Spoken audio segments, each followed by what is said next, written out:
எங்களை அப்படி ஒரு அண்ணங்கிற அந்த ஒரு எனக்கு அவனுக்கு ஒரு 8 ஆண்டுகள் வித்தியாசம். ஸோ அண்ணன்னு வந்து ஒரு பார்வையில் தான் பார்ப்பான். அவன் நெருக்கமாக இன்னொருத்தனோட தான் இறந்தவனோட தான் கொஞ்சம் ட்ராவலாக இருப்பான்.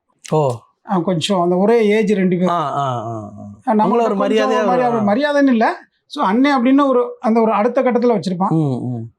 ஸோ அப்பா இறந்ததுக்கு அப்புறம் பார்த்தீங்கன்னா, அப்பா இறக்கும்போது அவனுக்கு வயசு ஒரு 6லேருந்து 7க்குள்ளே இருக்கும். முகம் பெருசாக நினைவு இருக்காது.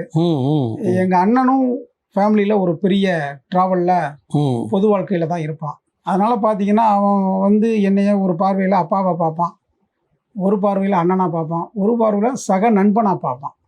அதனால தான் அவன் வாழ்க்கையில் ஒவ்வொரு காலகட்டத்திலும் அவனுடைய கிராஃப்ட் மாறையிலெல்லாம் அந்த இடத்துக்குள்ளே என்கிட்ட கேட்டு இதை பண்ணலாமா, அவனுடைய திருமணமாக இருக்கட்டும், மக கல்யாணமாக இருக்கட்டும், வீடு கட்டினதாக இருக்கட்டும், அடுத்த படத்தை நோக்கியே அவன் மாறியில் கன்ஃபார்ம் ஆனவுன்னா இந்த மாதிரி ஆகியிருக்கேன், அஜித் சாரோட விஸ்வாசம் ஆனவுன்னா இந்த மாதிரி ஆயிருக்கேன். இப்படி ஒவ்வொன்றையும் பதிவு பண்ணக்கூடிய இடத்துல தான் என்னை வச்சுருந்துருப்பான்.